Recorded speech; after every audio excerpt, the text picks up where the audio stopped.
Hey guys, so today you and I are going to talk about philosophy. So let's get into it. So the question in question was, Frederick, have you read any philosophy that has inspired you to think differently about software engineering? Well, I don't really know if I would. Technically, I suppose that it is a philosophy. I'm not a philosopher really, so I can't really say.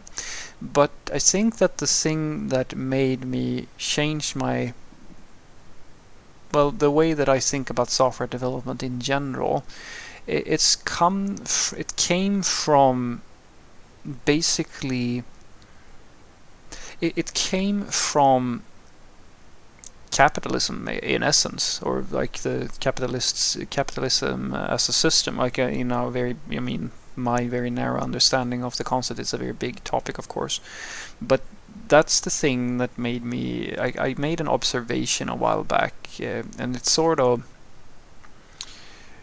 well. Let me try to explain how it worked. So, when I first started as a software developer, my first priority was that this is sort of when you are, as I like to say, in the philosopher stage. You sort of have this idea that software is about engineering and good practices, and there's always a right way, a best way to do things, etc., etc. And I, for one, was very. I had that down like. I'd swallow that entire way of reasoning to the point where it was insane, right? Where I was convinced that it was anything that wasn't a microservice, for example, was immediately bad. Anything that used XML was Satan's code. Like, things like that. Anything that didn't have a unit test, it was just bad, right? And to a point, I would go as far as to say that it almost became a religion to me. And so the thing that started after a while happening, which is sort of the observation that I made, was that I took a look at. I'm not gonna say that it was exactly a car, or like the way that I was watching like one of these documentaries about sort of the evolution of the automobile. Now, I'm not saying that this is exactly how it went down, but I hope that you can understand. So the first thing that they sort of show you is this old invention that would quote unquote go on to basically change the entire way the world works, right? And so you sort of follow along in the way that this thing has evolved over many years. And then I start to think, I sort of let that thing sink in a little bit, and I start to think about my coding in a similar sort of way.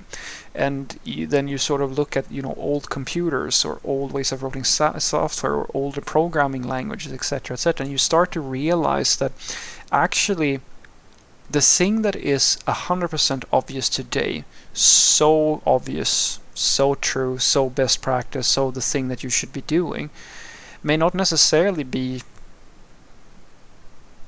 correct at all.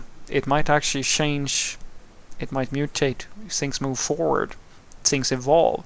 And so my certainty of that I was correct, or that the way that I had been taught how to do everything related to software, I started questioning it more and more. And I started to think in terms of, all right, well, if a car back in the day could use a hand crank, for example, well, it probably was because we hadn't figured out a better way of doing it at that point.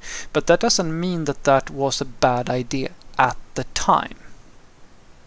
We improved upon it because that thing had to exist before we didn't need a hand crank. Same thing with the wheels, or the engines, whatever it might be, right? It doesn't have to be a car, of course. The improvements and iterations, they have to stand on something. And so the way that I started thinking about it was basically that you're always in a state of imperfection in a way, and this is sort of what the capitalism, this is what I argue. Because when you have a sufficiently large enough system, there is no way for you to quality control everything at every given point. Like, there's no way to have like one central golden standard for absolutely everything and then keep everything as perfection. because it's simply too big of a system. And the reason I argue that that's sort of the philosophical idea here is that, but you don't have to. What you have to is to have an effective way of iterating on things without cost, or without without anything within the system going to a point of becoming a problem, to the point where it basically destroys the whole system. Because you can always improve upon things, you can always move things, so that autonomy is more valuable than trying to keep every step of the process perfect. And so my software development's way of thinking, it actually started changing. And the best way I can describe it is that in the beginning I stayed up late many times trying to think of the perfect way of doing something, trying to think out how am I going to craft this thing here in such a way that it stands the test of time. And that's how I did everything. I tried to think out the best way, and this is when the overengineering starts happening, because you're basically trying to foresee the future, you're trying to foresee what's going to happen. And so you're trying to basically, as I said, like you're trying to, when you're at the stage of car in the automobile industry, right, you're dealing with an engine that needs to be hand cranked, or something like that, and you're trying to think of how this thing is going to work in modern times, for example. And I mean, if you think about how is the car gonna, what's the car gonna look like in 100 years or 200 years? It's never, it's just gonna continue. Are you gonna predict things up until basically the end of the universe? And so this illusion, I understood that the people that, these things that we think of old and outdated today, like the people who made these things, they were geniuses of their time. It's just that we have been brought into this idea that this is obvious and this is so old, and now we're smarter, so of course this was a dumb idea, but now we're so much smarter. And I'm basically trying to do that. And so when I stopped thinking in those terms and started thinking about, instead, okay, let's try to make the best possible decision right now, the thing that is going to work. Let's ship something that works, so that we can make that the new foundation and take the next step and make the next thing. Because every step we take moves us closer to, a better future, something that's going to come up later that I might even not be able to foresee. But the thing that is guaranteed is that it is absolute folly for me to try to be so clever today that I write software that basically is going to be around for 100 years, forever, and just have this objectively good thing that is always true and that's always perfect, right? And I finally came to the realization that the reason why I was thinking that way was primarily because I was convinced that there was a way for me to design perfect software. And it became, I sort of came to that realization that it is because I am concerned with that I do a good job, that is more important to me than to produce good results, or something that actually works and actually brings the value. I made my craft about me, not about the results that I bring.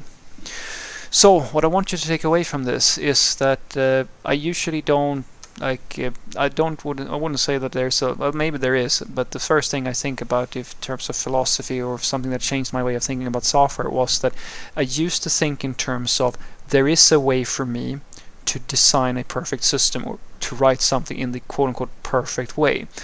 And when I realized that everything that I think that is great today, any invention or concept and so forth, these things grew from things that I today would say are outdated.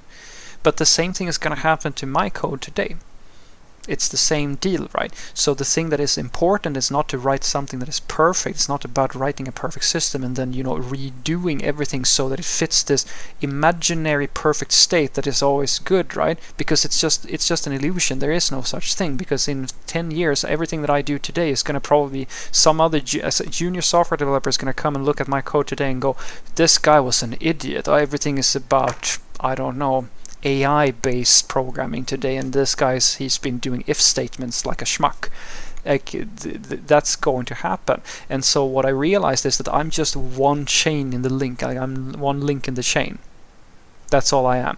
And so my best way of describing that was that I came to the realization that things just continue improving, and the best thing that I can do is to think about what can I do right now that brings the most amount of value, that does the thing that I need in the and actually prepares for future development as well as possible without me assuming what that's going to be.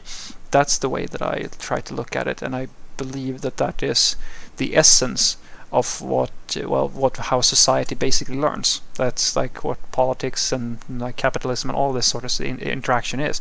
It's just every single person in this gigantic super system that it's too complicated for anybody to fully understand it. We're just basically trying to get to the next year or to the next thing continuously, and trying to like pretend like we're going to be able to create some model that's just going to fit forever and stand quote unquote the test of time. Well, that's probably not going to work out all that well. We're probably going to end up never doing anything or just planning forever for a future that changes constantly. Have a great day.